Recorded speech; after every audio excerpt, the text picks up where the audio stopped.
Hi friends, പുതിയൊരു വീഡിയോയിലേക്ക് എല്ലാവർക്കും സ്വാഗതം.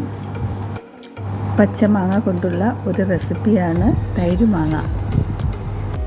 വളരെ പെട്ടെന്ന് കൊച്ചു കുട്ടികൾക്ക് പോലും ഉണ്ടാക്കാൻ പറ്റിയ നല്ലൊരു റെസിപ്പിയാണ്. മാങ്ങാക്കറി ആണല്ലോ എന്ന് വിചാരിച്ച് ആരും സ്കിപ്പ് ചെയ്ത് പോകരുത്. മാങ്ങ ചെറിയ കഷ്ണങ്ങളായി മുറിച്ചതിന് ശേഷം ആവശ്യത്തിന് ഉപ്പ് ചേർത്ത് വെച്ചിരുന്നതാണ്.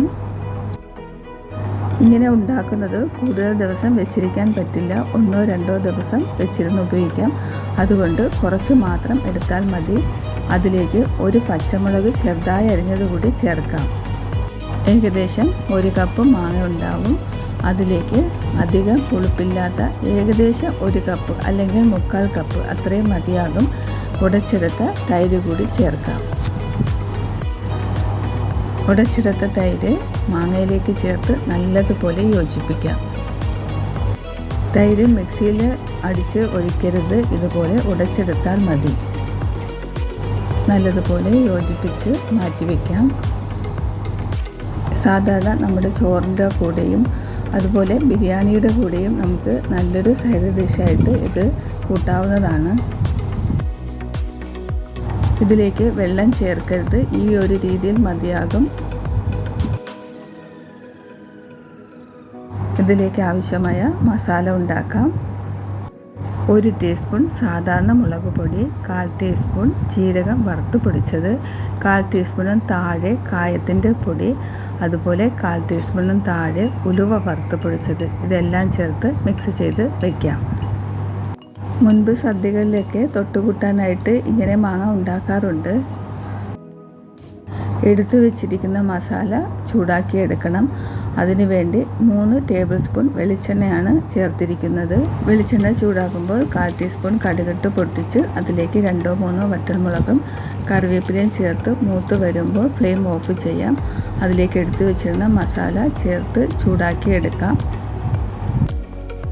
വെളിച്ചെണ്ണ തന്നെ ഉപയോഗിക്കണം. സൺഫ്ലവർ ഓയിലോ നല്ലെണ്ണയോ ഒന്നും ചേർക്കരുത്. ചെറിയ ചൂടോടെ തൈര് ചേർത്ത് വെച്ചിരിക്കുന്ന മാങ്ങയിലേക്ക് ചേർക്കാം. 5 മിനിറ്റ് അടച്ച് വെച്ചിരുന്നതിന് ശേഷം നല്ലതുപോലെ മിക്സ് ചെയ്തെടുക്കാം. തൈര് ചേർത്തത് കൊണ്ട് കൂടുതൽ ദിവസം വെച്ചിരിക്കാൻ പറ്റില്ല. 1-2 ദിവസം നമുക്ക് വെച്ചിരുന്ന് ഉപയോഗിക്കാവുന്നതാണ്. അതുകൊണ്ട് കുറച്ച് ക്വാണ്ടിറ്റിയിൽ മാത്രം നമ്മൾ ഉണ്ടാക്കാനായിട്ട് നോക്കണം.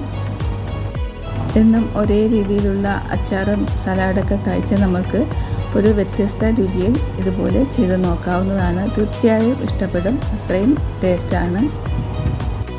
എരിവ് കൂടുതൽ വേണമെന്നുള്ളവർക്ക് കുറച്ചുകൂടി മുളക് പൊടി ചേർക്കാവുന്നതാണ്. പക്ഷേ കൂടുതൽ മുളക് ചേർക്കുന്നതിനേക്കാളും ഇപ്പോഴത്തെ ചൂട് സമയത്ത് ഈ ഒരു രീതിയിൽ ചേർക്കുന്നതാണ് നല്ലത്.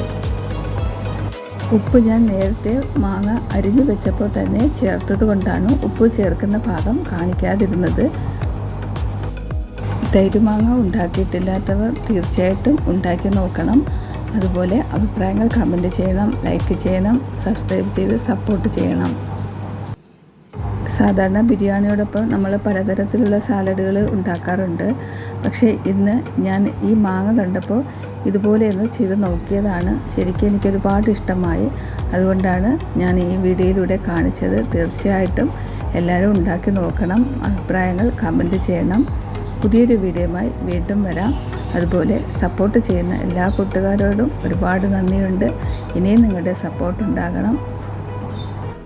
അപ്പോൾ ഇതുപോലെ തൈരുമാങ്ങ ഉണ്ടാക്കിയിട്ടില്ലാത്ത പുതിയ കുട്ടികളുണ്ടെങ്കിൽ തീർച്ചയായിട്ടും ഉണ്ടാക്കി നോക്കണം. പെട്ടെന്ന് ഉണ്ടാക്കാവുന്ന ഒരു റെസിപ്പിയാണ്.